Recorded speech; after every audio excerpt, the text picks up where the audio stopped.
This is the Fleet Europe podcast, hosted by Luberto van Buiten, journalist at Fleet Europe. Today's topic, inside the used BEV market, navigating imbalance and demand. Introducing today's guests, Alexander Prinssen, CSO of Adevinta, and Jiří Soudek, business owner at Škoda CPO Program. Enjoy the episode. Hello and welcome to this Fleet Europe podcast. And in this podcast, we discuss the most relevant trends and developments in the fleet and mobility industry. I'm Luberto van Buiten from Nexus Communication, the publisher of FleetEurope.com and GlobalFleet.com. And today we're going to look at a part of the electrification story that is becoming increasingly critical, but still lacks maturity, I must say, the used BEV market. So I have two guests with me here today, and we are going to discuss this. It's Jiří Soudek, responsible for the Škoda Plus program at Škoda Auto. Pleasure to be Jiří, here. welcome.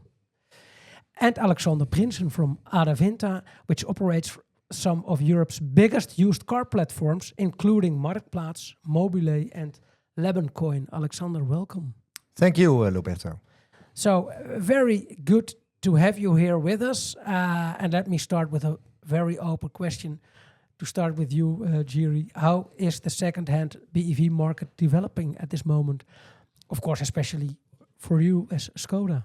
Yeah, so I think very interesting times. Last couple of years, it was quite tough to be selling used electric cars, mainly because we all know the disbalance in the new car market. New cars pushed into the market with the subsidies from the government and also the regulatory environment. However, last couple months and also during the past year, the sales are growing, which is good. Still not where we want it to be to take care of all the cars, but it's growing, which is great. Yeah, sounds good. Alexander? Yeah, to answer that question from a platform perspective, I would say there is still some room for improvement here. So if you take a look at the supply of full electric vehicles on the platforms you just mentioned, for instance, so that's not Netherlands only, but also France, Italy, Spain, Germany, and so on. On average, you see, let's say, 5 to 7% of the total supply is full electric. So I think there is still a way to go to increase that number. Yeah.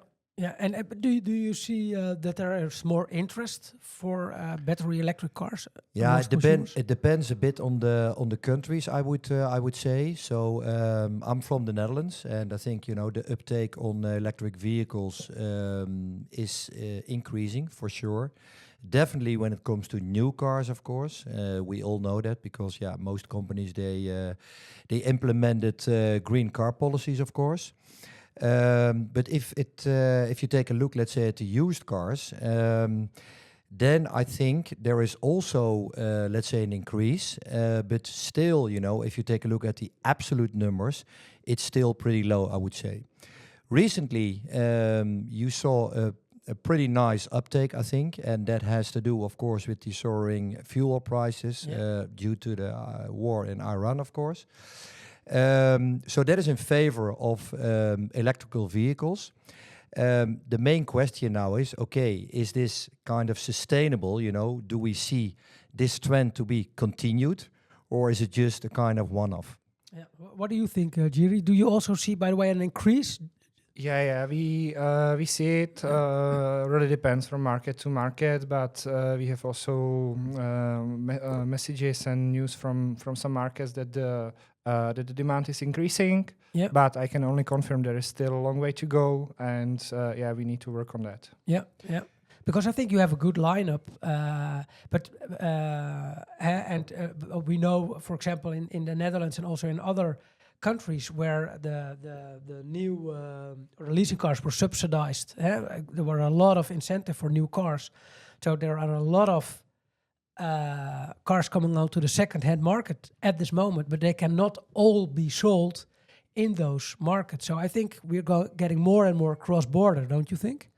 I think there is a lot of export. So I do know these numbers for the Netherlands, for instance. So in the Netherlands, I think the annual number of cars exported is around 300,000. The majority of the cars coming to the market, is from leasing companies, of course. So this is about remarketing. And that is also where the problem sits, of course, because most of these cars, they are exported to other markets. So, for instance, to Scandinavia, Denmark, for instance, is a very interesting market, to export those cars. But honestly, I think, those markets, want preferably to keep those markets in their, let's say, own market, rather than exporting those cars to other markets. Because, if you want to drive, let's say, sustainable mobility, of course, it's better to keep those cars in your own market. Yeah, but then you need incentives. And at least in the Netherlands, we don't have them for used cars. And I think in other European countries. This morning, there were, let's say, 2 announcements. So first, it was only for the Netherlands. And I think a lot of governments, kind of rethinking what they need to do due to the war in Iran, for instance, and the increasing fuel prices. So what the Netherlands is going to do, and I think that will start by the end of this year, they're going to kind of subsidize the older, let's say, diesel and petrol cars to kind of, convince, encourage, the people to trade in the older, let's say, ICE cars in favor of an EV.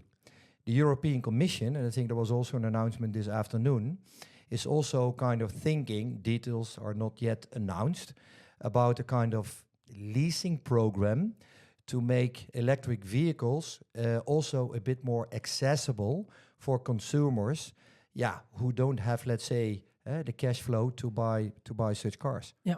By the way, you say today and this morning, that's the 21st of April. Yeah. We're not going to air this podcast at the 21st of April.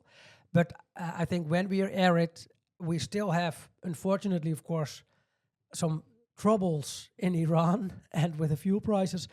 And I think this is a very good step to have make the electric cars affordable for more households, because that's now, I think, also, Jiří, a problem that the prices are still pretty high.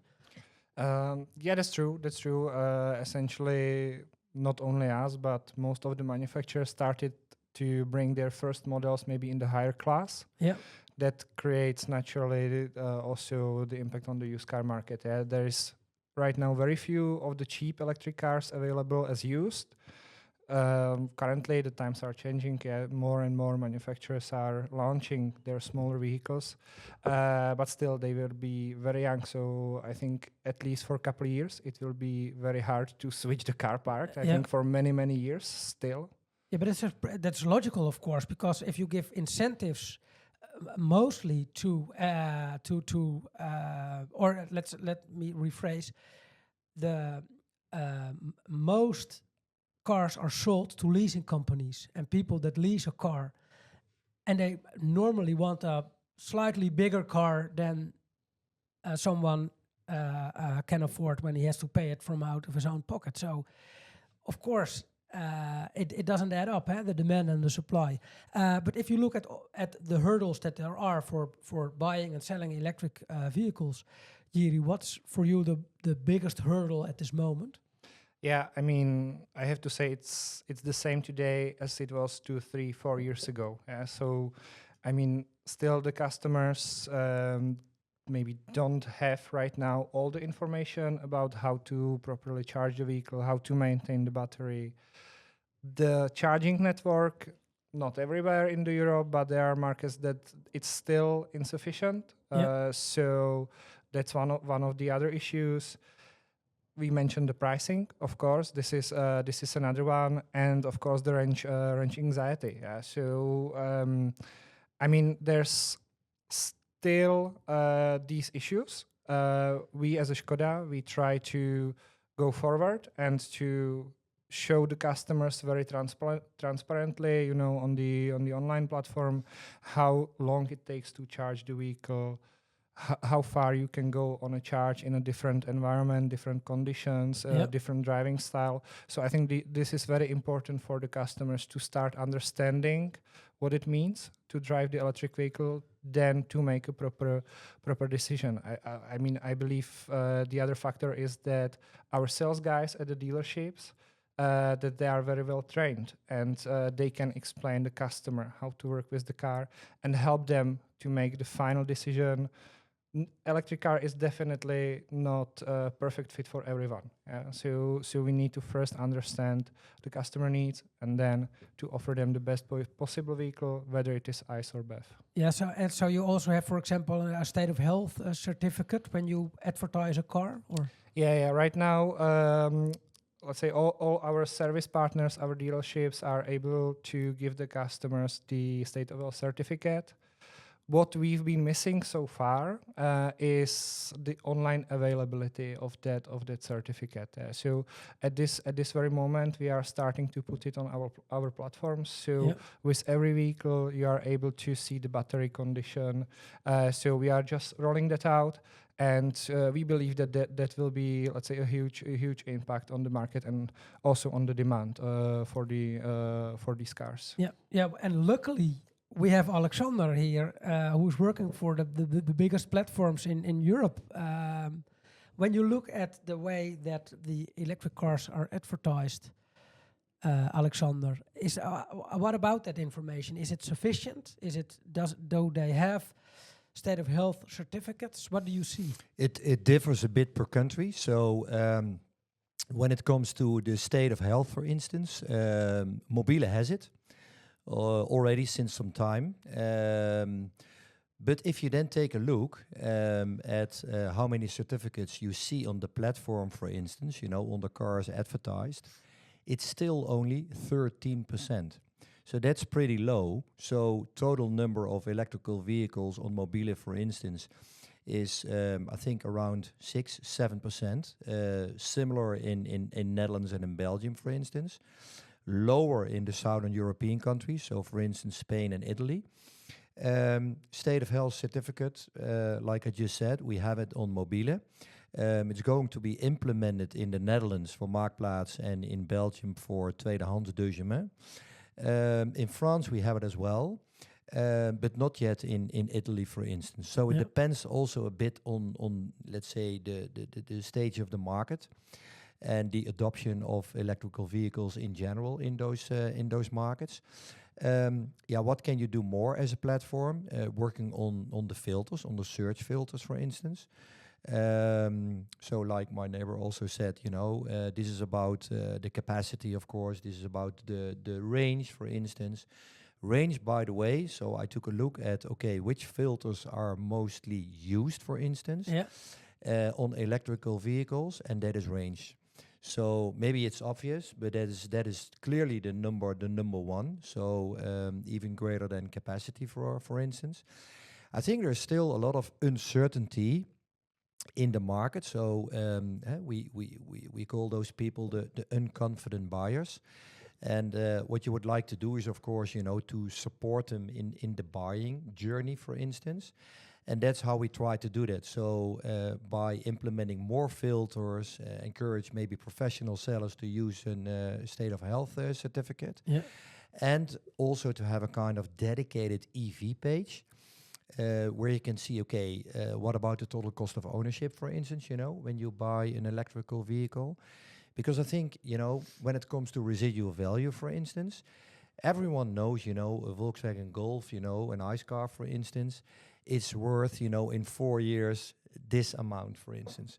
On electrical vehicles, it's so difficult because there is so much evolution on those cars and also battery technology that no one exactly knows, how the market will look like in, let's say, 3 to 4 years from now. Yeah, and so that gives extra uncertainty for buyers, you think? I think so, yeah. So I think there is an appetite, but I think you need to help the consumers a bit, maybe to take that decision, just to try to buy an electrical vehicle.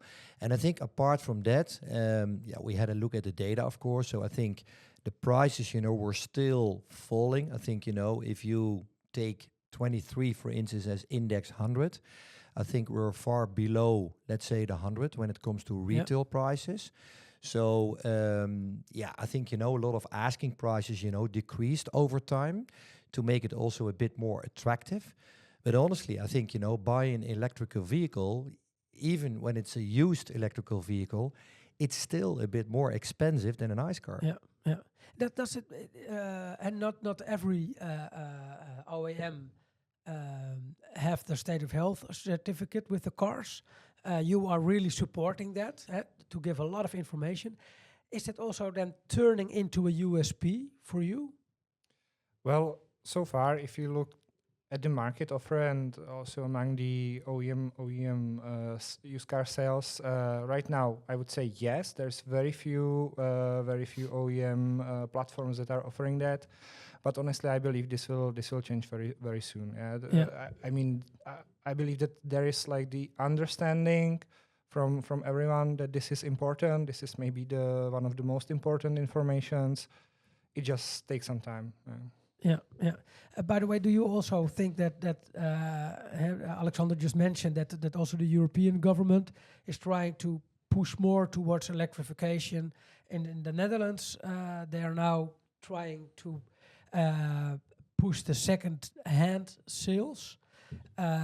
Do you think that's essential, Jiří, for having a good uptake of electric vehicles in the market? You mean some incentivization? Some incentivization, yeah.